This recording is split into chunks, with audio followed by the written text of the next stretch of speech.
네, 이 꽃은 들에 핀 백합화. 예수님께서 들에 백합화를 봐라. 하나님께서 입히시지 않느냐. 염려하지 말아라. 하고 말씀하실 때 그 백합화입니다. 아네모네라고 하는 꽃인데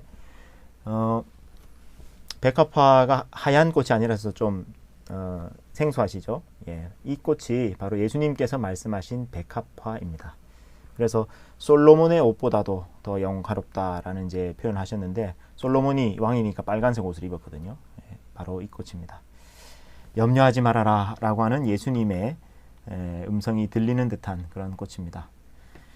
자, 광야 길을 걷게 하신 것을 기억하라. 오늘의 주제 말씀입니다. 예, 제가 잠깐 기도하고요. 본격적으로 광야 길을 걸어가도록 하겠습니다. 기도하겠습니다. 하나님 아버지, 주님께서 주님의 백성들을 따로 만나시고 특별한 말씀, 특별한 은혜를 베푸실 때 또한 주님의 백성들을 회복시키시고 또 변화시키실 때 주님께서는 언제나 광야로 이끄셨습니다. 하나님, 오늘도 저희를 광야로 이끄시고 광야에서 말씀하시는 하나님의 음성을 듣기를 원합니다. 특별히 지금 광야에 있는 사람이 있다면 광야 길을 걸어가며 우리의 다리가 무거워지고 또 목이 마르고 또 힘이 든 우리 순례자들이 있다면 하나님께서 오늘 이 시간을 통하여 특별히 은혜 베풀어 주시고 말씀하여 주시옵소서. 각 처에서 또 해외에서도 이 시간 함께하는 모든 주의 백성들에게 하나님께서 큰 은혜, 하나님의 임재 함께하여 주시길 원하오며 예수님의 이름으로 기도드리옵나이다. 아멘. 예,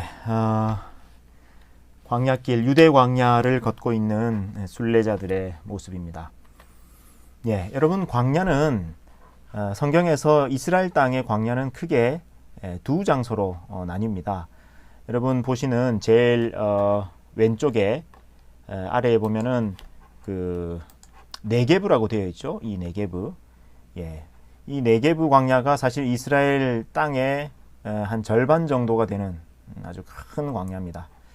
그리고 사해 옆쪽에, 여러분 지난 시간에 우리 이스라엘 지형에 대해서 공부하지 않았습니까? 그 사해 옆쪽으로 이렇게 펼쳐져 있는 곳이 바로 유대 광야입니다. 그래서 세례 요한이 활동했던 곳이 바로 유대 광야이고요. 예수님이 40일간 금식하시고 또 시험 받으셨던 곳이 유대 광야이고요. 예. 그 다음에 예수님께서 선한 사마리아인의 비유를 말씀하시면서 예루살렘에서 여리고로 내려가는 길이 유대 광야에 있고요. 그렇습니다. 그래서 많은 성경의 배경이 되는 곳이 유대 광야이고 네게브는 구약에 주로 많이 나오는데요. 예, 왜냐하면 구약의 여러 족장들이 네게브로 왔다 갔다 했고 또 이제 가나안 땅으로 들어올 때 정탐꾼들을 보내고 할 때 네게브를 거쳐서 이스라엘에 또 들어오기도 했고 해서 네게브가 구약 성경에 많이 나옵니다. 이 네게브는 사실 요 남쪽 사막을 뜻하는데 남방, 남쪽이라는 뜻도 있습니다. 자, 그래서 성경에는요 광야가 그렇게 복잡하지 않습니다. 뭐 여러분이 아는 광야가 어떤 광야가 있으신지요? 뭐 이집트 시내 광야도 있고 또 미디안 광야도 있고요. 뭐 바란 광야, 신 광야, 수르 광야, 출애굽기나 민수기에 이제 그 출애굽 여정 속에 그런 광야들이 많이 나오는데요. 그걸 제외하고 나면은 지금 현재 이스라엘 땅에 있는 광야는 크게 두 군데입니다. 네게브와 유대 광야 이렇게 나눌 수가 있습니다. 자, 그리고 구약의 광야, 신약의 광야 이렇게도 나뉠 수가 있고요. 그래서 구약의 광야는 주로 이스라엘 백성들이 출애굽하고 또 가나안 땅에 들어오는 과정 속에서 이제 거치는 그런 광야들이고요. 주로 네게브 쪽에 이제 해당되고, 그 다음에 신약의 광야는 예수님과 관계된 예수님의 동선에 나오는 유대 광야가 압도적으로 많이 나옵니다. 근데 한번 보십시오. 이스라엘 백성들이 그 출애굽 과정 속에서 가나안 땅에 들어갈 때 보냈던 그 광야 여정이 40년이었고요. 예수님이 또 기도하셨던 유대 광야에서 기도하셨던 기간이 또 40일이고 뭔가 연결되는 것이 있죠. 자, 먼저 네게브 광야로 한번 가보겠습니다. 네, 여러분 여기가 네게브입니다. 네게브 광야는 이렇게 훨씬 더 광활하고 또 거칠고 그렇습니다. 뭐 굴이나 철 성분이 많아서 그런지 좀 이렇게 붉게 그리고 좀 시커멓게 되어 있는 그런 암석들도 많고요. 그런 것이 바로 네게브 광야입니다. 네게브 광야에 비해서 그 유대 광야는 훨씬 더 뭔가 이미 느낌이 좀 더 부드럽습니다. 이게 유대 광야입니다. 예. 아까 네게브 이런 광야에 비해서는 이렇게 곡선이 부드럽게 이루어져 있고 좀 따뜻한 느낌, 포근한 느낌마저 드는 곳이 이 유대 광야입니다. 예. 이런 곳이 유대 광야. 자, 그래서 이스라엘의 네게브 광야와 유대 광야를 두 군데를 한번 보여드렸고요. 자, 이번에는 여러분 그 출애굽 경로를 한번 이제 쭉 보실 텐데, 여러분 성경 그 맨 위에 있는 지도 책에도 그렇고 여러분이 가지고 있는 뭐 성경 지도에도 그렇고 출애굽 경로는 정확하게 결론이 안 났어요. 어디로 갔다는 건지 학자들마다 의견이 분분합니다. 그래서 학자들마다 의견이 분분하니까 저는 또 저대로 제가 제일 좀 타당하다고 보여지는 경로를 제가 나름대로 그려봤습니다. 예, 그 이집트 고센 땅 람세스에서 출발해서 숫곳을 거쳐서 홍해 광야길을 따라서 광야 끝 에담까지 도착하는, 예, 여기가 이제 사실 오늘 우리 동순교회의 주일 설교 본문에 해당되는 여정인데요. 이곳에서 이제 비하이롯 앞에서 이제 홍해를 건너게 되는 거죠. 예, 홍해 건너는 홍해가 바로 여기일 것이라고 저는 봅니다. 그 다음에 홍해를 건넌 다음에 수르 광야를 거쳐서 예, 이렇게 르비딤을 거쳐서 시내 광야까지 도착을 하고, 시내 광야에서 이스라엘 백성들이 그러니까 이제 이게 다른 거죠. 여기를 시내 광야로 보는 견해, 그 다음에 여기를 시내 광야로 보는 견해 있는데, 저는 이곳이 저는 홍해 기적 때문에, 홍해 기적이 여기에 일어나야만 하는 여러 가지 이유들 때문에 이곳을 시내산으로, 여기를 시내 광야로 봅니다. 제가 틀릴 수도 있습니다. 그런데 저는 그게 지금 현재로서는 제일 타당한 그런 루트라고 생각합니다. 그 다음에 시내산에서 이제 율법의 말씀을 받고, 그리고 나서 이제 에시온 게벨로, 또 가데스 바네아로, 다시 에시온 게벨로, 그리고 세레 시내를 건너서 시딤을 거쳐서 이제 요단강을 건너서 가나안 땅까지 들어가는, 이것이 이스라엘 백성들의 출애굽 여정입니다. 자, 여기에서도 많은 광야를 거치죠. 벌써 홍해 광야길, 에담 끝, 광야 끝 에담, 수르 광야, 또 그 신 광야, 르비딤 광야, 시내 광야, 바란 광야, 찐이라고도 하는데, 세렛 시내를 거쳐서 여기 가나안 땅에 들어가기까지 전부가 광야를 통과하는 그런 여정이 바로 출애굽 여정입니다. 자, 그래서 여러분들 오늘 출발하시기 전에 물을 좀 준비하시라고 제가 말씀을 드렸는데, 물병들을 다 준비하셨는지 모르겠습니다. 제가 이스라엘에서 제일 좋아하는 물입니다. 여리고 생수인데요. 여러분 그 열왕기하 2장에 보면 엘리사가 여리고에 있는 물샘을 고치죠. 거기에 이제 물이 안 좋아서 이제 사람들이 먹으면 배탈이 나고 또 이제 식물이 잘 자라지 못하고, 그래서 엘리사가 소금을 던져가지고 물 근원에 소금 던져서 그걸 고치잖아요. 엘리사가 고쳐서 그런지 몰라도 이 여리고 생수가 아주 맛있습니다. 그래서 저는 여리고를 거치면은 저 여리고 생수를 차에다 많이 싣고 갑니다. 여러분 그 이스라엘 성지 순례를 할 때는 물을 자주 잘 드시는 것이 중요합니다. 왜냐면 워낙 그 덥고 또 건조하기 때문에 땀을 흘리는데 그 흐르는 대로 땀이 또 마르기 때문에요. 이 탈수가 오기 쉽습니다. 그래서 물을 잘 마시는 것이 아주 중요합니다. 그래서 틈틈이 여러분도 지금 이제 이 성지순례 하시면서 물을 자주 드시면 좋겠습니다. 예, 그러면 이스라엘 광야로 출발하겠습니다.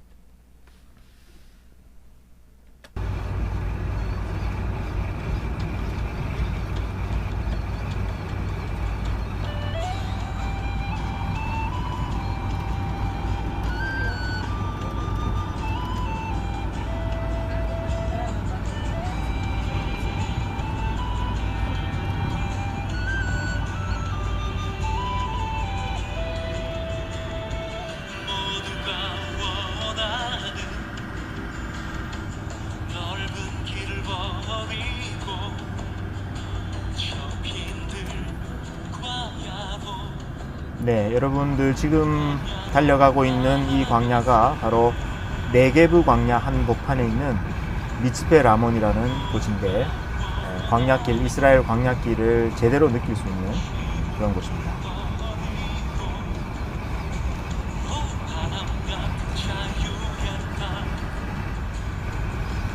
예, 보통은 버스를 타고 이동하는데 오늘은 특별히 지프를 타고 이동합니다.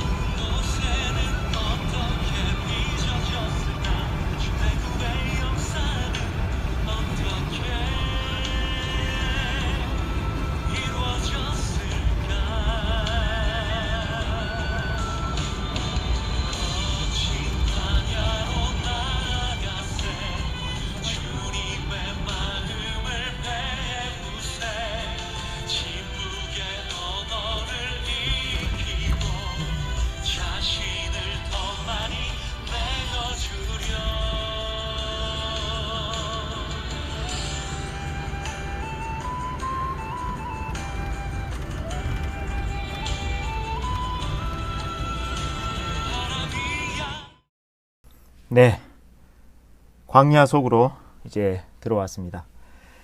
예, 이제는 또 차에서 내려서 또 걸어가기도 해야 되겠죠. 예.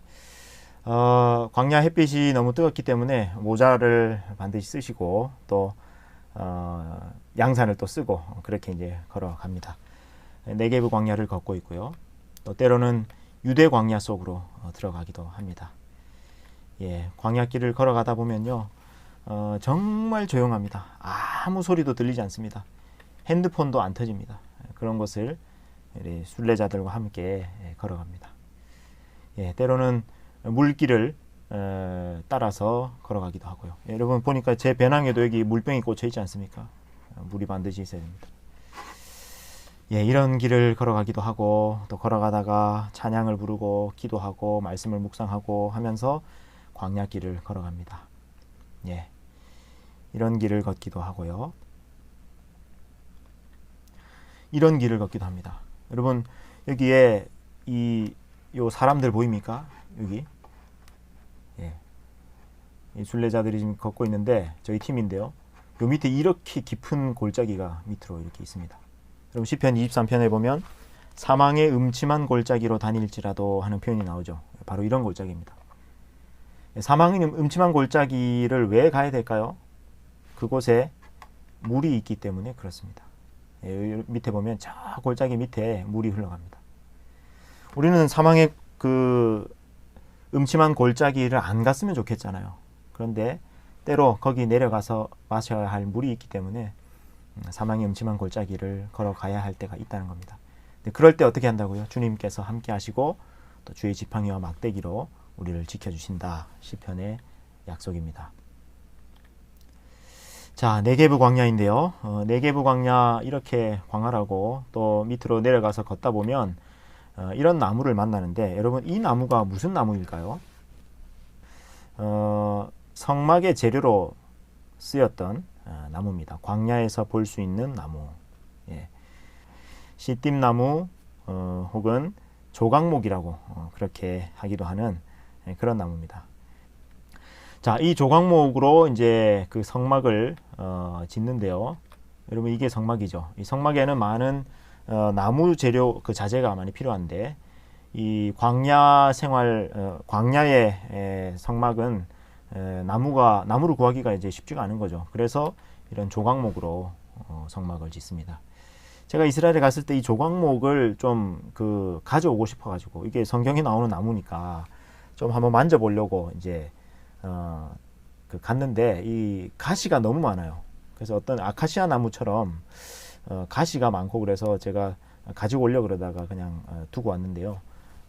광야의 척박한 광야에 자라는 거의 유일한 나무입니다. 그래서 성막 재료로 쓸 수 있는 유일한 목재에 해당되는 거죠.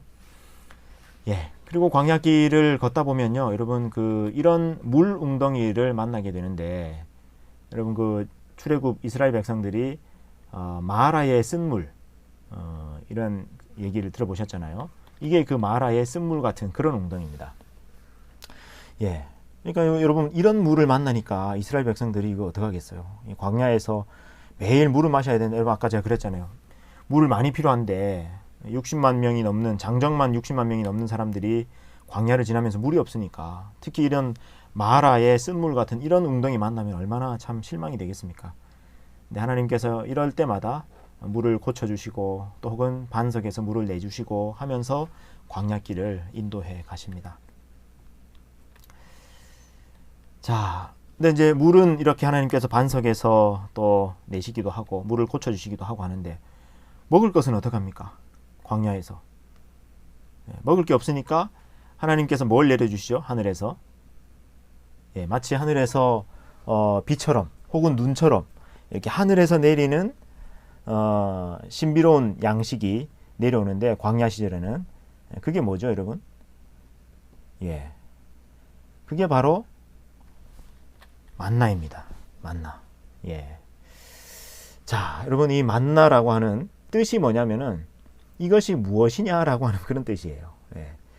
여러분, 그 처음에 이스라엘 백성들에게 이 만나가 내려오니까 이게 뭐지 하고 했을 거 아니에요. 이게 뭐지 하면서 그게 이름이 만나가 됐습니다. 이름이. 자, 그런데 여러분, 혹시 이 생각해 본 적 있습니까? 만나가 무슨 맛이었을까? 이스라엘 백성들이 40년간 먹었던 만나가 무슨 맛이었을까? 제가 성경을 찾아봤더니요, 만나의 맛이 이렇더랍니다.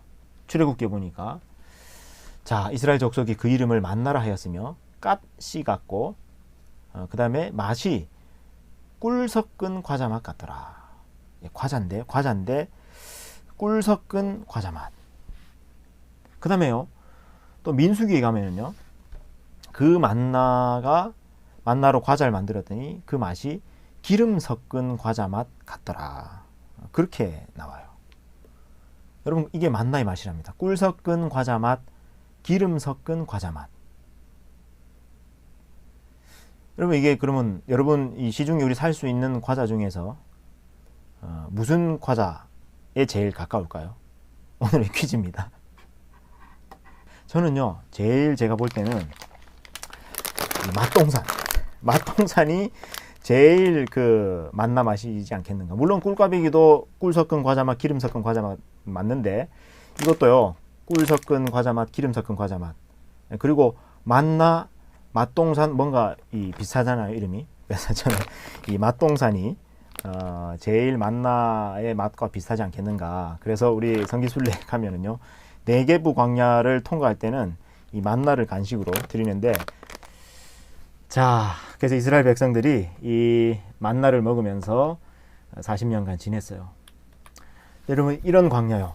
여러분, 이런 광야가 바로 이스라엘 백성들이 광야 40년을 보낼 때 통과하고 또 이렇게 장막을 치고 했던 그런 광야입니다. 요르단에 있는 와디럼인데, 아마 반드시 이 와디럼을 이스라엘 백성들이 통과했을 겁니다. 광야 한번 구경해 보실래요? 이런 광야.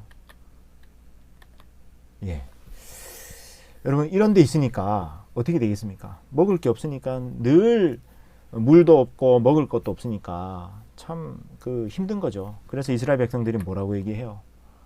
백성이 하나님과 모세를 향하여 원망하여 이르되 어찌하여 우리를 애굽에서 인도해내어서 이 광야에서 죽게 하는가? 이곳에는 먹을 것도 없고 물도 없도다. 우리 마음이 이 하찮은 음식을 싫어하노라 하매. 여러분, 이스라엘 백성들이 보세요. 아까는요, 뭐 처음에 출애굽기에서는요, 이 만나를 먹을 때, 꿀 섞은 과자 맛 같더라. 꿀 섞은 과자 맛. 또 나중에는요, 기름 섞은 과자 맛 같더라. 조금 맛이 좀 떨어진 것 같아요, 그죠? 근데 여기 민수기에서는 뭐라 그럽니까? 이 하찮은 음식이라고 얘기합니다. 여러분, 그도 그럴 것이, 여러분 맛동산 이거 40년 드셔보세요. 이거 어떻게 되겠어요? 그러니까 하찮은 음식이 물리는 거죠, 이거. 너무 만나 오래 먹으니까. 그러니까 참 맛있는 거 먹고 싶다고 애굽 시절이 생각난다고 하는 사람들이 아마 많았을 겁니다. 그래서 모세를 원망하고 하나님을 원망하고 그렇게 합니다. 그래서 여러분, 근데 우리가 이 광야로 가보면은요, 정말 이 이스라엘 백성들의 마음을 우리가 좀 이해할 수 있게 돼요. 광야를 가보지 않고 성경만 읽으면요, 이 목이 곱고 패역한 족속들 그러면서 이 불평 맨날 불평한다고 이렇게 할 텐데 실제로 광야를 가보면은요, 아 진짜 불평할 수 있겠다, 원망할 수 있겠다 싶어요. 심정적으로는요. 그런데도 하나님께서 그들이 원망하는 것 하나님께서 또 책망하십니다. 왜냐하면 여러분 이 만나의 의미라고 하는 것은 이스라엘이 노예 상태로 있을 때, 이집트의 노예 상태로 있을 때 그때는 음식은 좋았죠. 그죠? 고기도 많이 먹고 뭐 수박도 있었고 참외도 있었고 뭐 음식은 좋았는데 그때는 노예의 음식에 불과했습니다. 근데 이제 광야로 나와서는요, 비록 만나와 메추라기지만 이것은 자유인으로 먹는 음식이었고 또 하나님의 백성으로 먹는 음식이었는데 그래도 역시나 광야는 그 먹을 것이 없기 때문에 힘든 곳이긴 합니다. 자, 그래서 여러분 이런 광야를 지내다 보니까 이스라엘 백성들이 뭐라고 얘기하냐면 이 광야에서 우리를 죽게 하느냐. 여러분 정말 광야가 힘든 곳이긴 합니다. 사실요. 예. 햇볕도 너무 뜨겁고요. 너무 건조하고요. 예. 목도 마르고 그렇습니다. 여러분 햇볕이 얼마나 뜨거운지요. 여러분 그 어떻습니까? 지금 제 얼굴을 그 보시면 좀 그래도 하얗지 않습니까? 예. 그런데 제가 그 이스라엘에서 광야를 좀 며칠 다녔더니요, 제 얼굴이 이렇게 돼버렸습니다. 여러분 제 이 하얀 이가 보이시죠? 완전히 까매져가지고요, 제가 그렇게 저 때 제가 너무 많이 타서 그 뒤로 지금 회복이 좀 잘 안 되는 것 같아요. 머리카락도 많이 탔어요, 저 때. 그래서 광야는 너무너무 뜨겁습니다. 그래서 이스라엘 백성들이 참 불평할 수 있었겠다 싶은 그런 마음이 듭니다. 그러나 또 광야에서는 그죠? 밤에 이렇게 함께하는 사람들과 함께, 공동체와 함께 이렇게 또 낭만적인 시간을 보내기도 하고요. 또 제가 광야에 갔을 때 그때는 그 3월이었는데도 날씨가 매우 좀 따뜻했습니다. 광야에. 그래서 이렇게 그 본래는 그 숙소가 있는데 전날 그래도 내가 언제 광야에서 한번 자보겠는가. 그래서 광야에서 아예 밖에서 자보자. 야외 취침을 해보자. 그래서 같이 갔던 청년들과 함께 광야에서 밖에서 잠을 잤습니다. 예. 근데 새벽에 후회했습니다. 너무 추워가지고. 새벽에는 춥더라고요. 이슬도 내리고. 그래서 숙소에서는 잘 걸 했는데 그래도 지금까지 그 광야에서 잠을 잘 때의 그 느낌을 잊을 수가 없습니다. 아, 그 야곱이 베델에서 이렇게 잠을 잤겠지. 또 이스라엘 백성들이 광야에서 이렇게 잠을 잤겠지 하면서 참 그때의 그 광야의 밤하늘을 잊을 수가 없습니다. 예, 광야에서 잠을 자다 보면은요, 이렇게 광야의 하늘에 이 수많은 별들을, 쏟아질 듯한 별들을 또한 보게 됩니다. 은하수도 보이고요. 예. 그래서 광야는 저는 이 밤하늘을 볼 때마다 그 하나님께서 아브라함에게 별을 보여주시잖아요. 내가 내 후손이 저 하늘의 별처럼 많게 할 것이다 하면서 별을 보여주셨던 그 하나님이 찾아와 주시는 것 같은 그런 느낌이었습니다. 예, 그래서요, 여러분 이 광야에는 척박하긴 한데요, 정말 힘들고 척박하긴 한데 광야는 오로지 하나님께서 당신의 백성을 처음부터 마지막까지 책임져 주시는, 그래서 하나님께서 먹여주시고 인도해 주시지 않으면 하루도 살 수 없는 곳이 바로 광야잖아요. 그래서 하나님과 이스라엘 백성들이 정말 친밀하게 그리고 한 걸음 한 걸음 스텝을 맞추어서 함께 동행했던 그 시간이 바로 광야였습니다. 그래서 하나님께서 이런 말씀을 하십니다. 옛적에 내가 이스라엘을 만나기를 광야에서 포도를 만남같이 하였으며 너희 조상들을 보기를 무화과 나무에서 처음 맺힌 첫 열매를 봄같이 하였다. 광야에서 포도를 만나면 여러분 얼마나 기쁘겠습니까? 그리고 무화과 나무에서 처음 맺힌 첫 열매를 보면 얼마나 가슴 두근거리고 설레고 기쁘고 좋겠습니까? 여러분, 저 표현은요, 광야에서 포도를 만남 같이, 혹은 무화과 나무에서 처음 맺힌 첫 열매를 봄 같이 하는 표현은 첫사랑을 상징하는 그런 표현이거든요. 첫사랑의 설렘을 상징하는 그런 표현이에요. 하나님께서 이스라엘 백성들을 인도해 가시는 그 광야 여정을 마치 뭐라고 표현하셨냐면, 그때는 참 첫사랑처럼 내 마음이 설렜다고, 나를 따라오고 내가 먹여주고, 또 물론 불만 하는 순간들이 있었지만, 그럼에도 불구하고 그때 하나님과 보조를 맞추어서 이렇게 동행해가는 그 광야 여정을 하나님께서는 첫사랑의 때였다고 그렇게 말씀하십니다. 예레미야에서는 이렇게 표현합니다. 그때가 바로 청년의 때의 인애와 내 신혼 때의 사랑을 기억하노니 곧 씨 뿌리지 못하는 땅 그 광야에서 나를 따랐습니다. 예. 그 척박한 광야에서 하나님 따라 걸어왔던 그 이스라엘 백성들과의 그 시간이 하나님께서는 뭐 같았다는 겁니까? 청년들이 연애할 때 그 연애 감정, 혹은 신혼 때의 그 사랑과 같은 그 마음으로 하나님께서 이스라엘 백성들을 대하셨고 또 그렇게 느끼셨다는 거예요. 그러니까 이스라엘 백성들의 그 40년 광야는 하나님과 이스라엘 백성 사이에 마치 신혼여행 같은 그런 시간이었습니다. 그래서 오로지 하나님의 말씀으로만 살아가는 시간, 공간, 그리고 하나님께서 인도해 주셔야만 살아가는 장소가 바로 광야였던 거죠. 자, 그래서 여러분, 이 광야 여정을 마무리하면서 하나님께서 이렇게 말씀하십니다. 내 하나님 여호와께서 이 40년 동안 내게 광야길을 걷게 하신 것을 기억하라. 이는 너를 낮추시며 너를 시험하사 내 마음이 어떠한지 그 명령을 지키는지 지키지 않는지 알려 하심이라. 하나님께서 우리로 하여금 광야길을 걷게 하신 것은 너를 낮추시며, 여러분, 광야에서는요, 자신이 교만할 수 있는 그 이유가 아무것도 없습니다. 예. 겸손해질 수밖에 없어요, 광야에서는요.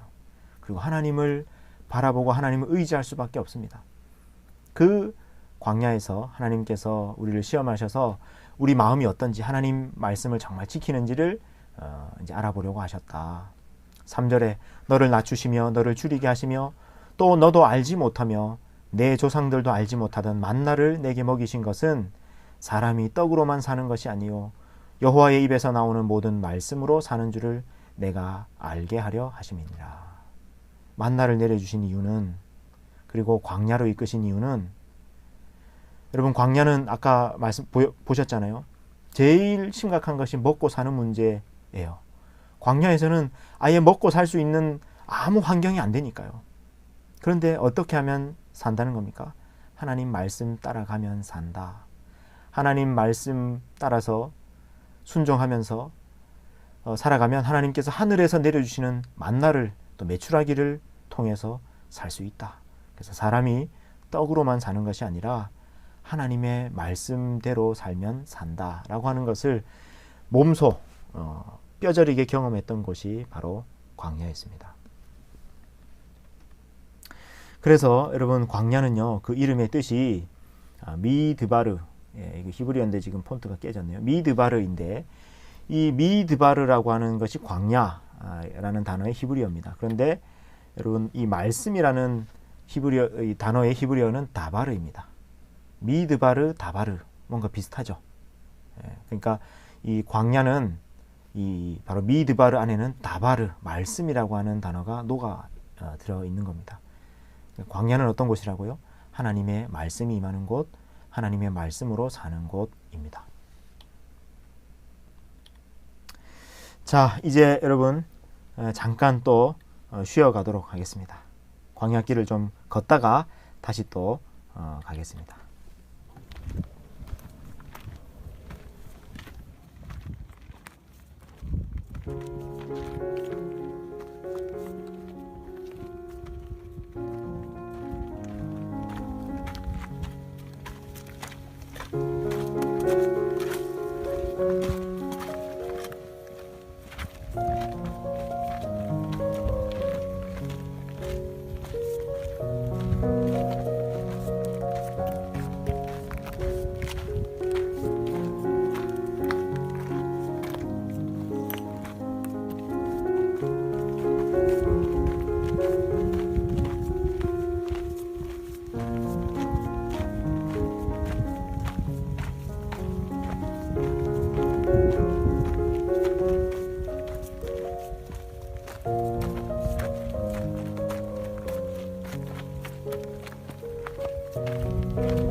예수님이 여리고에서 예루살렘으로 올라가실 때 걸어가셨던 유대 광야 길입니다.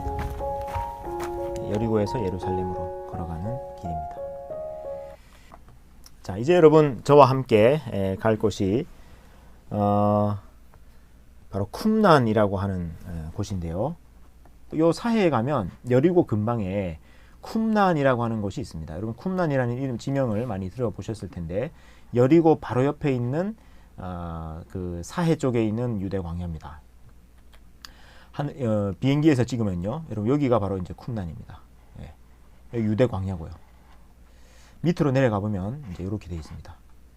여러분 근데 이 쿰란은 무엇으로 유명하냐면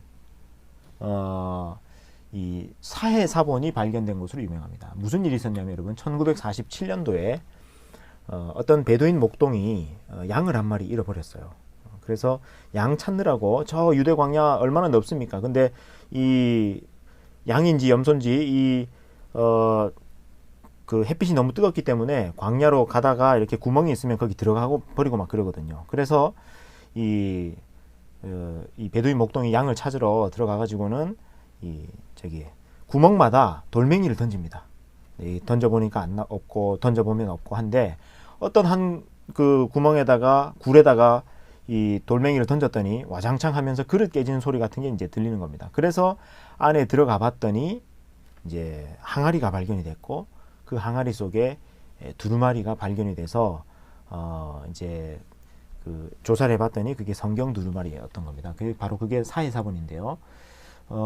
그래서 이제 그 뒤로 이 첫 번째 동굴이 발견된 여기 그 동굴 1번 케이브 1이라고 되어 있는 여기가 1번 동굴이고 그 다음에 약 10년 동안 요 일대를 완전히 샅샅이 뒤져가지고 이 사해 사본을 찾아냅니다. 두루마리들을 찾아냅니다. 그래서 11번까지 1947년부터 56년까지 약 10년 동안 이 두루마리를 찾았고요.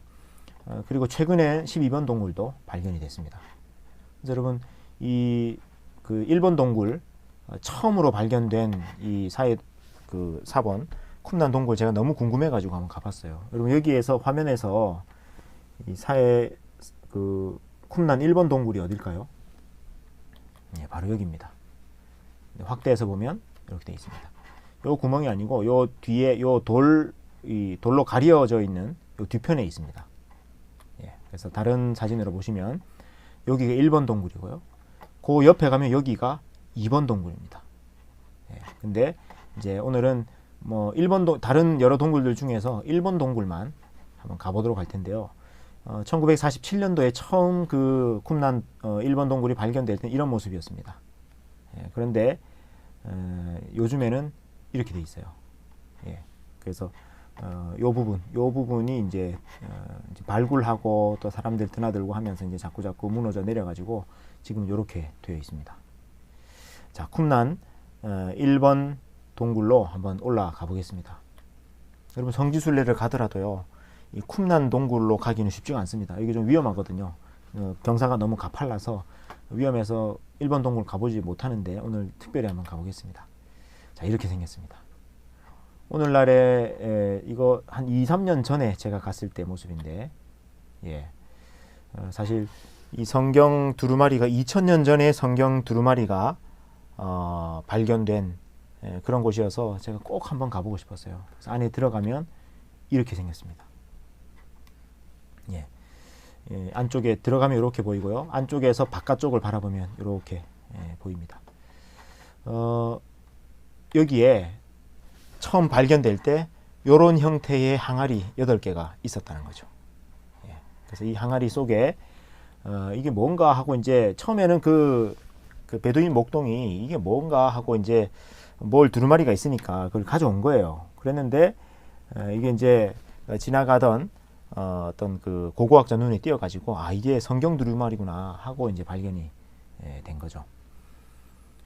예, 그래서 그 안에 두루마리 그 항아리 속에 보니까 이런 두루마리들이 어떤 거는 양피지로, 어떤 거는 파피루스로, 또 어떤 거는 동판으로 그렇게 돼 있는 것도 있고 이런 게 이제 발견이 됐습니다. 여러분 그 보시는 요거 아마 시작할 때 저게 뭔가 아마 하셨을 텐데 요런 항아리예요. 요런 항아리. 그래서 요런 항아리에 여기 뚜껑이 있고요. 이제 요게 요 속에 두루마리가 들어 있었던 거예요. 이렇게. 예. 그래서 두루마리에 이렇게 쫙 양피지로 되어 있는 요 두루마리를 이렇게 펼쳤더니 성경이 발견이 된 겁니다. 자, 그래서 여러분 이 성경을, 구약 성경을 이제 발견을 해가지고 쭉 조사를 해봤더니 구약 성경 대부분이 이 항아리 안에서 다 발견이 된 거예요. 제가 이거 실물을 한번 보고 싶어가지고 아까 그 일본 동굴에서 발견된 그 성경 두루마리 중에 제일 유명한 것이 이사야서 두루마리거든요. 그걸 너무 보고 싶어서 제가 찾아갔습니다. 여러분 여기 어디냐면 예루살렘 그 박물관인데요. 그 예루살렘 박물관 그 요렇게 요게 뭐처럼 보이십니까? 예. 요게 뭘까요? 어떤 모양을 지금 형성한 것인데 바로 요거. 예. 요 아까 항아리 있죠? 예. 사해 쿰난 동굴 안에 있던 요 두루마리 들어있던 요 항아리 뚜껑입니다. 요걸 가지고 이제 그 모양 따라서 저거 지어놨습니다. 그래서 안에 들어가 보면요, 저 속에 이런 게 있어요. 그래서 여러분 요거는 그 두루마리 저기 그 기둥이지 않습니까? 여기에다가 요 이사야서를 전시해 놨습니다. 쿰난 1번 동굴에서 발견된. 예. 자, 그래서 제가 요 그 안에 한번 이제 들어가 봅니다. 예. 여러분 그 박물관 안에 들어가면요, 이렇게 쿰난에서 발견된 각종 유물들이 이렇게 있습니다. 자, 요 항아리 있죠? 항아리 실제로 엄청 큽니다. 우리 한 1m? 한 1m 정도, 1m 넘는 것도 있습니다. 항아리가. 그래서 아주 큰 항아리에 두루마리가 담겨 있고요. 여러분 요거 이제 아시겠죠, 여러분? 제가 지난주부터 자주 보여드렸던 등잔불, 램프입니다. 램프. 예, 그 다음에 여러분 요거 뭘까요? 예, 요거는 바로 그 대추야자 2000년 전에 대추야자가 발견이 된 겁니다. 그래서 그것도 지금 전시를 해놨고요. 자, 안에 이제 들어가 봅니다. 아까 그 항아리 뚜껑으로 되어 있는 그 바로 안에 그 밑에 들어가면 이게 있습니다. 여러분 이게 이사야 두루마리입니다. 여러분 이 사진이요 되게 귀한 겁니다. 왜냐면은 예루살렘 박물관 요 안에 들어가면 사진을 못 찍게 하더라고요. 근데 여러분 이 이사야서 이 2000년 전에 이사야 이 사본을 제가 너무 한번 보고 또 간직하고 싶고 또 여러분들에게 보여드리고 싶어가지고 몰래 살짝 찍었습니다. 그래서 여러분 이거 되게 귀한 겁니다. 여러분 여기 이렇게 돼 있는 가까이 가서 보면요 이렇게 생겼어요. 예. 여러분 지금 2000년 전 예수님 시대에 쓰여졌던 이사야서 사본의 실물 사진을 지금 보고 계십니다. 정말 귀한 사진입니다. 네, 이렇게 돼 있어요. 예. 여러분 이게 왜 중요하냐면 이제 이겁니다. 지금 우리가 가지고 있는 이 성경책이 무엇으로부터 지금 어떤 성경 사본으로부터 번역돼서 지금 우리가 지금 가지고 있잖아요. 근데 이 사본 중에서 제일 오래된 것이 본래는 1000년쯤에 1008년도에 이제 기록이 된 마소라 사본이라는 사본이 제일 오래된 사본이었어요. 그러니까 여러분 성경이 기록된 것은 3400년부터 기록이 됐는데 사본으로 남아 있는 것은 1008년도에 있는 사본밖에 없잖아요. 그러니까 지금 우리가 가지고 있는 이 성경책의 제일 오래된 사본이 1000년 전밖에 안 되는 거예요. 그러니까 이 성경이 이거 1000년 전의 사본이면은 뭐 최근 사본 아닌가? 더 오래전 건 없나? 하면서 성경의 이 진실성이 많이 공격을 받았거든요. 그런데 이게 1947년도에 사해 사본이 발견됐는데 조사를 해보니까 이게 2000년 전 예수님 당시의 사본인 것으로 확인이 된 거예요. 그러니까 여러분 이거는요 엄청나게 그 놀라운 고고학적 발견이었어요. 지금 우리가 가지고 있는 이 성경책이 2000년 전 사본이 이제 발견이 됐으니까요. 근데 더 놀라운 사실은 연구를 하면 할수록 이 쿰난 사본이나 또 1000년 뒤에 있는 이 마소라 사본이나 거의 비슷하다는, 거의 똑같다는 것이 계속 확인되고 있습니다. 아까 발견됐던 그 이사야서 사본 같은 경우는 거의 일치된다고 합니다. 그러니까 여러분, 이 성경이 1000년 전이나 2000년 전이나 어떻게 됐다는 겁니까? 변하지 않고 잘 보존되어 왔다는 것이 확인된 그 놀라운 발견이 바로 이 쿰란 사본 발견입니다. 그래서 여러분, 이 말씀이 생각이 납니다. 풀은 마르고 꽃은 시드나 우리 하나님의 말씀은 영원히 서리라 한 하나님의 말씀처럼 하나님의 말씀이 잘 보존되어서 우리에게 전달됐습니다. 예수님도 그런 말씀하셨죠. 율법의 1.1획도 결코 없어지지 아니할 것이다. 여러분, 여기가 쿰란인데요. 쿰란 공동체 사람들이 살던 그 집터입니다. 예. 저 멀리 사해가 보이죠. 예. 예, 집터고요. 그리고 여기 가면 이런 그 미크베라고 하는 정결탕이 있습니다. 여러분, 여기서 뭘 하냐면은 사람들이 정결 예식을 행해요. 그래서 여러분, 이 사람들은, 이 쿰란 공동체 사람들은 어떤 사람들이냐면은 여러분, 이때 당시가 2000년 전이니까 로마 시대지 않습니까? 이 로마 시대에 로마로부터 이런 억압과 핍박을 받으니까 이제 이 도시로부터 떠나가지고 광야로 들어가서 거기에서 경건 생활, 수도원적인 그런 경건 생활을 하면서 말씀을 우리는 지키고 보존하는 것이 우리의 사명이다. 이렇게 하면서 들어갔던 사람들이 쿰란 공동체 사람들이거든요. 이 사람들이 여기 미크베에서 정결 예식을 침례 비슷한 그런 정결 예식을 행했던 그런 장소입니다. 이런 동굴도 발견이 되는데 쿰란 4번 동굴이거든요. 여기에서는 거의 두루마리가 한 600개 정도가 발견이 됐습니다. 완전히 여기는 쿰란 이 그 마을의 도서관 같은 그런 곳이었어요. 그래서 엄청난 성경 사본들이 발견이 됐고, 성경 사본뿐만이 아니라 또 이 쿰란 공동체의 이 공동체 규칙서라든지 또 뭐 심지어 어떤 경우는요, 보물 지도도 발견이 됐대요. 그래서 그 동판으로 되어 있는 보물 지도가 있는데, 이 보물 지도, 유대 광야 어느 곳에 이 보물 지도를 찾아가보면 거기에 보물이 묻혀 있다. 뭐 이런 그 지도도 발견이 됐습니다. 자, 안에 들어가 보면요, 이렇게 되어 있습니다. 예. 그래서 요 항아리 안에 이렇게 두루마리로 이렇게, 그러니까 이게 다 그 양피지로 되어 있는 이 두루마리 조각이잖아요. 이런 조각들을 여러분 발굴할 때 이렇게 돼 있거든요. 예. 완전히 떡져 있는 그런 두루마리를 이제 이걸 화학 처리를 해가지고 이걸 하나하나씩 펴서 또 조각 나 있는 것들 맞춰서 이걸 해석을 하는 겁니다. 예. 이 일을 한 학자들이 있습니다. 성경을 연구하는 학자들이요. 예.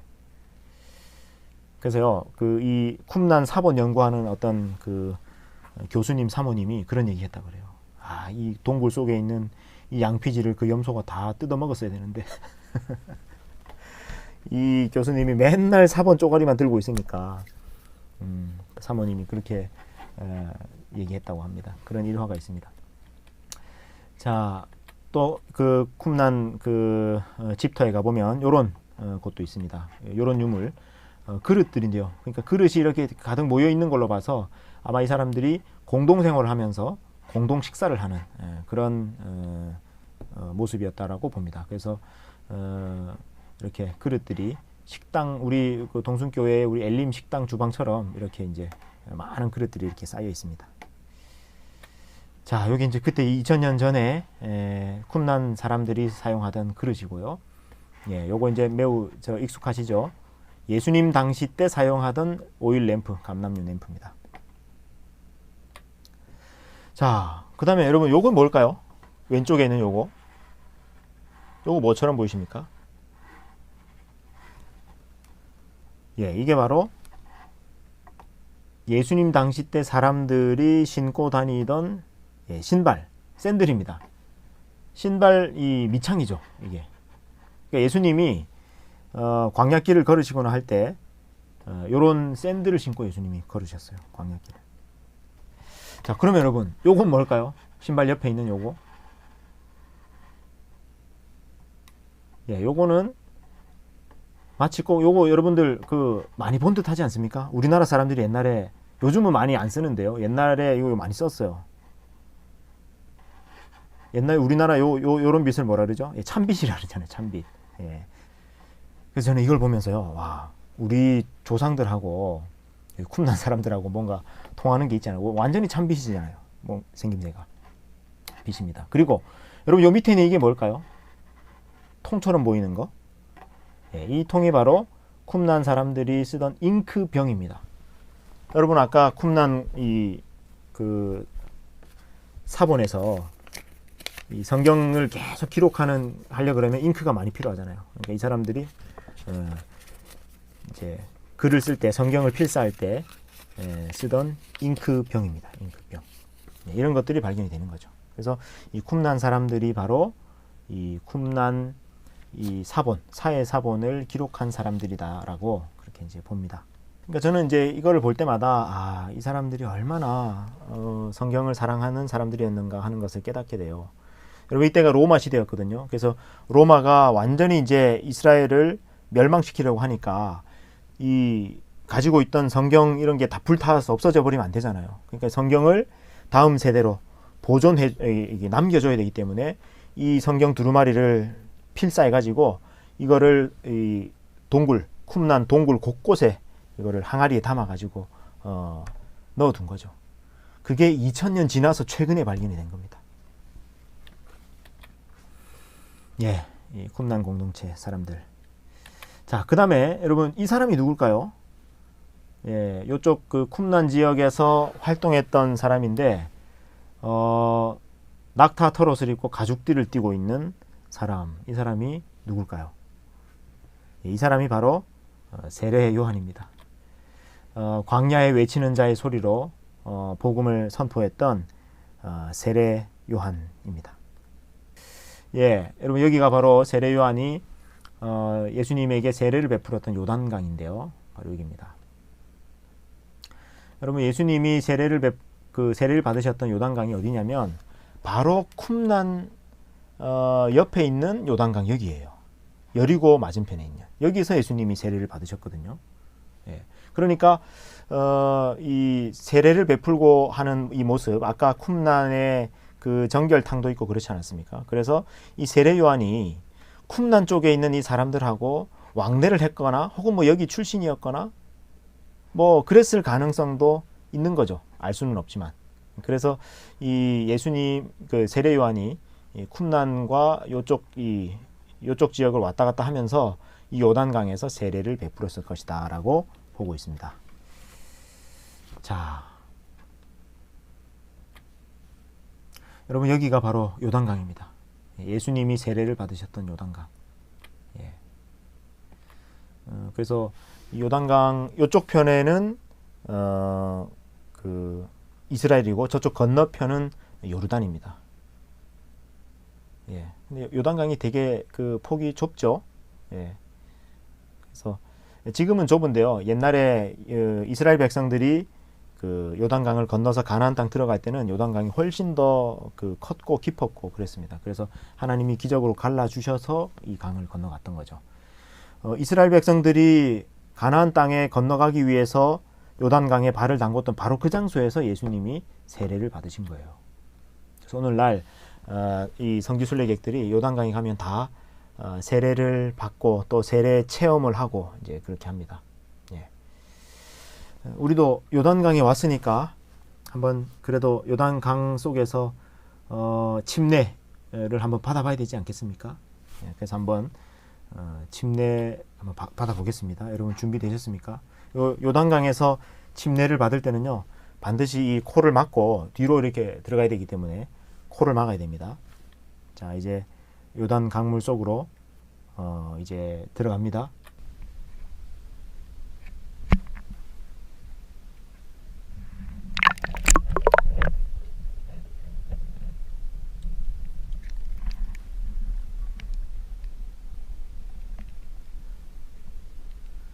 예. 여러분 요단강이요. 이 근처가 사해 근처잖아요. 그래서 그 소금기가 있습니다, 물에. 그래서 물 속에 들어가면요. 제가 저거를 좀 찍으려고 제가 직접 이제 들어갔는데 들어가니까 이게 물이 소금기가 있어서 자꾸 떠요 몸이. 그래서 쉽게 잘 안 잠깁니다. 그래서 저 때도 들어갔다가 아주 좀 빨리 나왔잖아요. 그래서 예수님이 아마 세례 받으실 때 이렇게 물에 들어가셨을 겁니다. 근데 예수님이 세례 받고 올라오시자 하늘에서 음성이 들리죠. 무슨 음성입니까? 하늘로부터 소리가 나기를 너는 내 사랑하는 아들이라 내가 너를 기뻐하노라 하시는 하나님의 음성이 들리고 성령이 비둘기같이 임합니다. 예수님이 공생애를 시작하실 때 그리고 광야로 들어가셔서 40일간 금식하시면서 시험 받으시기 전에 이제 하나님으로부터 이런 축복의 음성이 들립니다. 너는 내 사랑하는 아들이라 내가 너를 기뻐하노라. 여러분 오늘도요 이 지금 영상을 보고 계시는 분들도 이 하나님의 음성을 들으셨으면 좋겠습니다. 너는 내 사랑하는 아들이다. 너는 내 사랑하는 딸이다. 내가 너를 기뻐한다. 라고 하는 하나님의 음성을 요단강에서 다 들으시면 좋겠습니다. 자, 예수님이 요단강에서 이제 세례 받으시고 그리고 저 건너편에 있는 유대 광야로 이제 들어가십니다. 유대 광야로 들어가셔서 이제 금식하시고 시험 받으시는데요. 여러분 여기가 유대 광야, 요단강에서 바라본 유대 광야의 모습이에요. 예수님이 저곳으로 이제 들어갑니다. 우리도 들어가 볼까요? 예수님 따라서. 이런 곳에서 예수님이 40일간 금식하셨습니다. 여러분 40일간 금식하시는 예수님 곁에 이런 돌이 보여요. 이런 돌이 뭐처럼 보입니까? 완전히 빵처럼 보이지 않습니까? 아마 예수님이 이 돌을 보는 순간 아마 예수님 눈에는 이렇게 보였을 겁니다. 그때 마귀가 와서 시험하죠. 뭐라고 시험합니까? 이 돌을 떡덩이가 되게 하라. 그러자 예수님이 뭐라고 대답하십니까? 사람이 떡으로만 살 것이 아니요 하나님의 입으로부터 나오는 모든 말씀으로 살 것이니라. 아까 그 신명기 말씀, 그죠? 하나님 백성이 만나를 먹으면서 하나님이 공급하시는 하나님의 말씀으로 살아가는 삶을 살았던 것처럼 사람이 떡으로만 살 것이 아니라 하나님 말씀으로 살 것이다. 대답하시면서 이 시험을 이기십니다. 그리고 두 번째 또 어떤 시험을 받으십니까? 시험산, 높은 산에 올라가셔서 거기에서 이제 천하만국의 영광을 마귀가 보여주고 난 다음에 마귀가 그러죠. 나한테 한 번만 절해라. 그러면 이 모든 영광을 내게 다 줄 것이다. 그러죠. 여러분 지금 이게 오늘날의 여리고의 모습인데요. 지금은 뭐 이렇게 좀 초라하게 돼버렸습니다만 예수님 당시 때는요. 여러분 여기에 보이는 요 산이 예수님이 시험 받으셨던 산이거든요. 근데 요 바로 밑에 뭐가 있었냐면 이런 헤롯의 궁전이 여기 있었어요. 헤롯이 겨울을 나는 궁전이 바로 여기 있었어요. 엄청나게 화려하고 잘 지어놓은 헤롯 궁전이 있었어요. 여러분 헤롯은 정말 건축 광이었습니다. 정말 오늘날의 이스라엘을 먹여 살리는 제일 대표적인 사람이 이 헤롯이었어요. 왜냐하면 위대한 건축물들을 많이 남기거든요. 이 헤롯이 여기에 겨울 궁전을 지어놓는데 화려한 왕궁이었죠. 그래서 예수님에게 아마 이 모습을 헤롯 왕궁을 보여주면서 천하만국의 영광을 내게 보여줄 것이 내게 줄 테니까 나에게 절하라 라고 하는 그 시험을 했던 겁니다. 그래서 여러분 요 시험산 요 꼭대기 한번 가보면요. 여기 돼 있죠. Mount of Temptation 이렇게 돼 있죠. 여기가 바로 예수님이 시험 받으셨던 시험산입니다. 그래서 조금 더 가까이 가보면요. 이렇게 돼 있는데 여러분 여기 여리고거든요. 여리고에 있는 시험산인데 여기에 절벽 끝에 지어져 있는 요 수도원이 보이죠. 여기 시험산 수도원입니다. 그리스 정교회인데 시험산 수도원 여기에 한번 예수님 시험 받으셨던 곳 거기 한번 올라가 보겠습니다. 보통은요 여러분 여기 가면은요 이렇게 걸어 올라가면요 엄청나게 덥습니다. 힘들고. 근데 오늘은 특별히 케이블카를 타고 가겠습니다. 여러분 아까 지프도 태워드리고 케이블카도 타고 그죠? 오늘 많이 태워드립니다. 케이블카를 타고 이제 올라갑니다. 쭉 올라가면요 이렇게 점점점 시험산이 가까워지는데 올라가다 보면 이렇게 여리고의 전경이 한눈에 보입니다. 근데 제가 이걸 타고 가다가요, 여러분 너무 많이 흔들리는 거예요. 여기 광야에 바람도 많이 불고. 그리고 여러분 케이블카 보시면 우리나라 남산 케이블카처럼 그렇게 좀 야무지게 생기지 않고 뭔가 좀 타고 보니까 이게 되게 건너편에 있는 케이블카를 보니까 되게 불안하게 생겼어요. 그리고 되게 많이 흔들리고, 야, 그러고 제가 맞아, 여기 여리고지 참. 여러분, 여리고는 이스라엘에서 그 좀 낙후된 곳이, 지금 현재로서는 좀 낙후된 곳이거든요. 그래서 그때부터 제가 이거 진짜 기도가 나오더라고. 이거 떨어지면 안 되는데 큰일 났다 하면서, 또 가다가 어떤 경우는요, 이 케이블카가 가다가 정전이 되기도 하고, 그러면 정전이 되면 한 1시간 그냥 대롱대롱 매달려가지고 그냥 있는데요. 근데 하여튼 제가 기도하면서 올라갔습니다. 예. 그래서 이제 무사히 도착을 해서 이 수도원 입구에 이제 왔습니다. 여기 수도원에 가니까요, 정말 이렇게 여리고가 한눈에 다 보이고, 예수님 당시 때는 여기에 엄청나게 화려한 건물들이 많이 있었겠구나 싶었습니다. 예, 수도원으로 한번 들어가 볼까요? 안에 들어가면요, 이렇게 돼 있습니다. 예, 이런 그 굴이 있어가지고 예수님이 아마 이곳에서 금식하시면서 기도하셨지 않았을까라고 하는 그런 굴들이 있고, 또 그런 전승을 따라서 이 수도원으로 들어왔던 많은 그 수도사들이 이곳에서 이제 광야에서 기도하고 또 수련을 했던 장소입니다. 자, 그리고 여러분, 요 바위, 이 바위가 바로 예수님이 시험 받으실 때 앉아 계시던 그 바위다라고 해서 이렇게 유리 속에 넣어가지고 이렇게 이제 꾸며놨습니다. 정확하게 알 수는 없죠. 뭐 알 수는 없는데 이제 전승으로 그렇게 이제 내려오면서 예수님이 이 자리에 앉아 계셨다라고 하는 그 수도원에서 제일 중요한 장소입니다, 사실. 그래서 여기 한번 들어가 보기가 쉽지는 않아요. 그래서 사진으로라도 보여드립니다. 자, 천하만국의 영광을 보여줄 테니 절하라라고 하는 마귀의 시험에 대해서 예수님이 뭐라고 답하십니까? 사탄아 물러가라.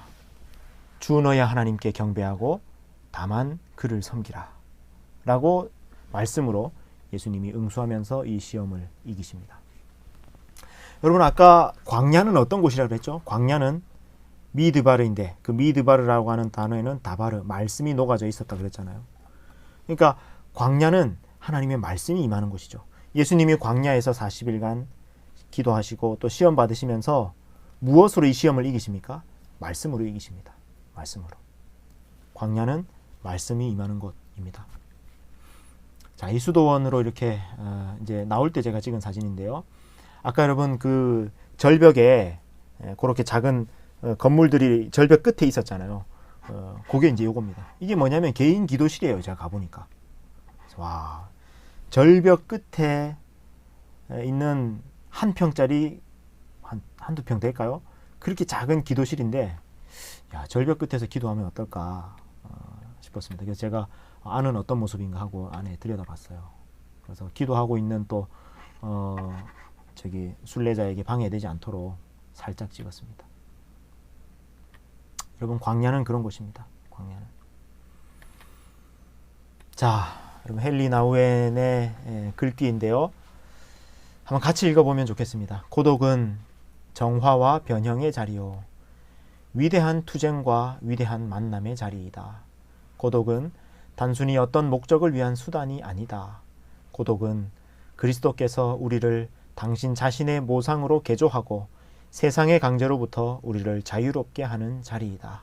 그래서 그것은 우리가 이 어둠의 세상에서 빛을 찾고 있는 모든 사람을 인도하고자 하는 자리이다. 예. 여러분, 광야가 바로 그런 곳입니다. 광야의 고독이 바로 그런 자리입니다. 하나님께서 우리를 변화시켜 가시고 또 우리를 하나님의 형상으로 회복시키시는 그런 자리가 바로 광야의 자리, 고독의 자리입니다. 여러분, 요즘 고독 훈련 많이 하고 계시죠? 하나님께서 더 위대하게 변화시켜 가시는 은혜가 임하시기를 우리 주님의 이름으로 축원합니다. 예, 이제 광야길을 조금 더 걷고 오늘 순례를 마치려고 하는데요. 자, 이제 광야 길로 한번 더 걸어 들어가 보겠습니다. 여러분 아까 이런 계곡길도 있었고요. 이 계곡길 아까 위에서만 봤는데요. 이 계곡길 밑으로 한번 내려가 보겠습니다. 내려가 보면 이런 물이 있습니다. 여러분 광야 한복판에 이런 물이 흘러가고 있다는 것이 참 놀랍지 않습니까? 그래서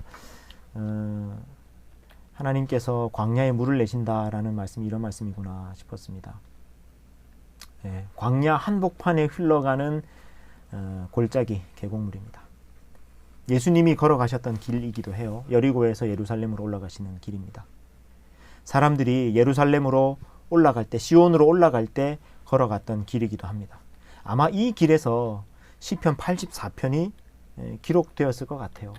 여러분 시편 84편 이렇게 말씀합니다. 주께 힘을 얻고 그 마음에 시온의 대로가 있는 자는 복이 있나이다. 그들이 눈물 골짜기로 지나갈 때에 그곳에 많은 샘이 있을 것이며 이른 비가 복을 채워주나이다. 그들은 힘을 얻고 더 얻어 나아가 시온에서 하나님 앞에 각기 나타나리이다. 여러분 광야길을 걸어가실 때요 하나님께서 많은 샘을 예비하실 것입니다. 그리고 이른 비로 또 복을 주실 것입니다. 여러분 광야의 그 고독의 현장 속에서 하나님께서 여러분을 빚어가실 때 하나님께서 많은 샘물을 예비하셔서 우리가 걸어갈 그 눈물 골짜기를 힘차게 또다시 일어서서 걸어 나가실 수 있기를 바랍니다. 힘을 얻고 더 얻어서 마침내 하나님 앞에 서시는 우리 모든 순례자, 우리 여러분들 되셨으면 좋겠습니다. 자, 여러분 이 광야길, 광야 속에 흘러가는 요 샘물, 눈물 골짜기 사이에 하나님께서 흘려보내시는 이 계곡물, 그래도 잠깐 가서 보고 발이라도 담그고 그러고 가면 좋겠습니다.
네,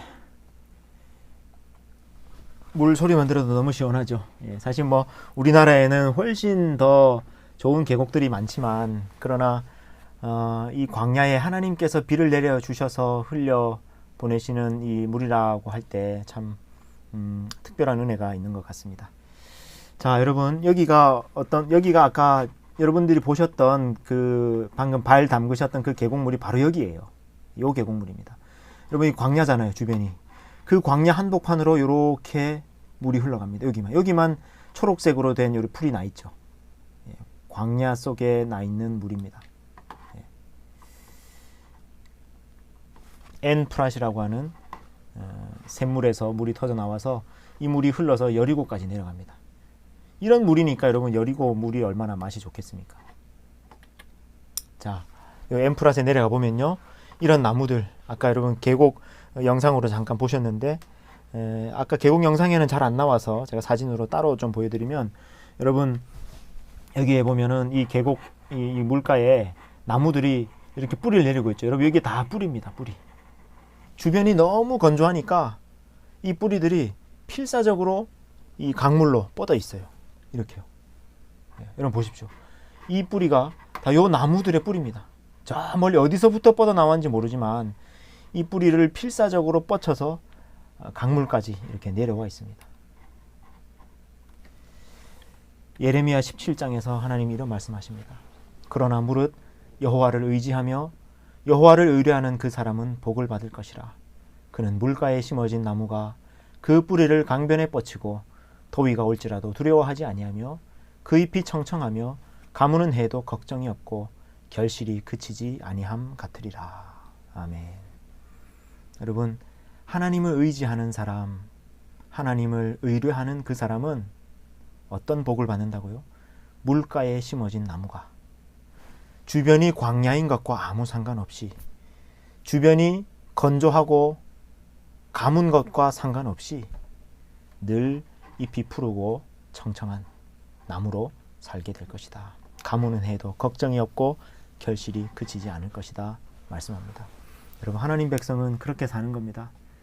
하나님께 필사적으로 뿌리 내려서 건조할수록, 광야일수록, 가무는 해일수록 더더욱 하나님께 필사적으로 뿌리를 내려서 하나님으로부터 이 생명수 공급받으면서 하나님으로부터 오는 은혜 말씀 받으면서 살아가는 것이 하나님 백성의 삶입니다. 여러분, 이 복 받으시기를 주님의 이름으로 축원합니다. 광야 속에서 강변에 뿌리 뻗은 나무와 같은 복을 받게 되시기를 바랍니다.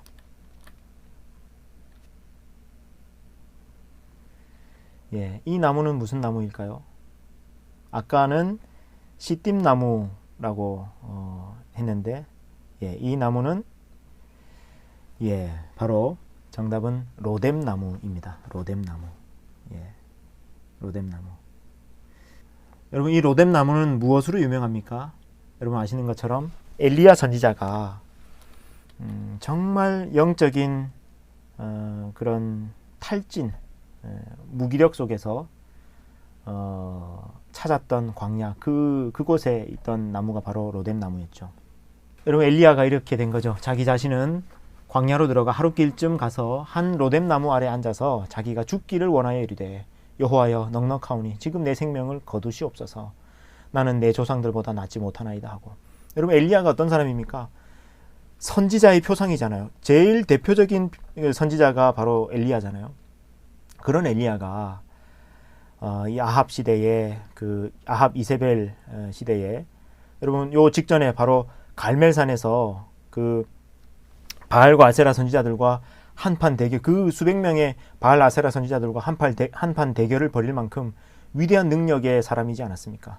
그런데도 그 갈멜산 대결 이후에도 한치도 나아지지 않고 여전히 자기를 죽이려고 하고 변화가 없는 그 이세벨 아합 왕궁을 보면서 이 엘리야가 너무 낙심이 돼가지고요, 이제 그냥 하나님 저를 그만 데려가 주십시오 하면서 이제 광야로 들어갑니다. 그래가지고 로뎀나무 아래에 앉아 있습니다. 여러분, 로뎀나무는요, 이게 어떤 자리냐면요, 완전히 제일 밑바닥까지 내려간 상태를 의미합니다. 광야에 여러분 이 로뎀나무 아래 여러분 무슨 그늘이 있겠습니까? 근데 저 제대로 그늘도 없는 저곳에 누워 있다라고 하는 것은요, 사람이 처할 수 있는 제일 밑바닥까지 내려갔다는 겁니다. 그러니까 지금 엘리야가 주님 이제 그만 저를 데려가 주십시오 라고 할 만큼 지금 낮은 자리에 선 것이 바로 로뎀나무입니다. 사진이라서 작아 보이는 건 아니고요, 가서 보시면요 이렇게 작습니다, 실제로. 그러니까 이런 곳에서 엘리야가 누워 있었으니까요, 엘리야의 심정이 어떻겠습니까? 여러분, 그때 하나님께서 어떻게 하십니까? 천사를 보내시죠. 천사가 엘리야에게 와서 그를 어루만지고 일어나서 먹으라고 하면서 떡과 물을 이제 줍니다. 어떤 영적 어떤 그 무기력 내지는 좀 우리가 지치고 탈진할 때 있습니다. 아무리 우리가 믿음이 좋아도 있습니다. 심지어 엘리야도 있는데요, 엘리야도 그럴 때가 있습니다. 그래서 내가 로뎀나무 아래 이런 곳에 내가 누워 있을 만큼 내 마음이, 내 삶이 무너질 때가 있습니다.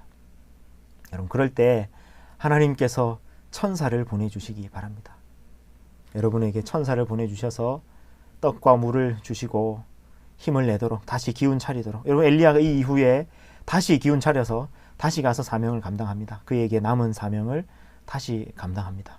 여러분에게도 여러분이 저 로뎀 나무 그늘 아래 누워 있을 때 하나님께서 여러분에게 천사 보내주시기 바랍니다. 그리고 엘리야가 많이 잤다 그러잖아요. 하여튼 이런 슬럼프가 올 때는요, 잘 자고 잘 먹는 것이 중요합니다. 그리고 광야에서 하나님 말씀 듣는 거요. 그러니까 잘 자고 잘 먹고 하나님 말씀 듣고 그러면 그 슬럼프에서 이겨낼 수 있습니다. 여러분, 로뎀 나무 아래에 처할 때, 가장 밑바닥까지 내려갈 때 하나님께서 보내주시는 그 회복의 은혜가 있으시기를 바랍니다. 자, 이제 오늘 마지막 기도문인데요. 벌써 시간이 10시가 되었습니다. 예, 시편 기도, 제가 몇 개월 전에 제가 쓴 기도문인데, 시편 기도로 쓴 기도문인데, 여러분 시편 63편을 보니까 다윗이 유다 광야에 있을 때, 유대 광야에 있을 때 쓴 시편입니다. 내가 나의 침상에서 주를 기억하며 새벽에 주의 말씀을 작은 소리로 읊조릴 때에 하오리니 주는 나의 도움이 되셨음이라. 내가 주의 날개 그늘에서 즐겁게 부르리이다 하는 이 시편으로 쓴 기도문입니다. 우리 같이 이 시편 기도문으로 기도하고 오늘 모든 광야 여정을 마치겠습니다. 함께 읽겠습니다. 오늘도 나를 도우시는 하나님을 찬양합니다. 잠자리에 들면서도 주님을 기억하고 새벽에 깨어나서도 주님의 말씀을 읊조리기 원합니다. 나의 의식뿐만 아니라 무의식조차도 주님으로 채워주소서. 주님의 날개 그늘 아래 살게 하소서. 시도 때도 없이 내 입술이 찬양을 흥얼거리게 하소서. 주님으로 인해 즐거움이 끊이지 않게 하소서. 광야에서도 어떠한 상황과 환경 속에서도. 아멘.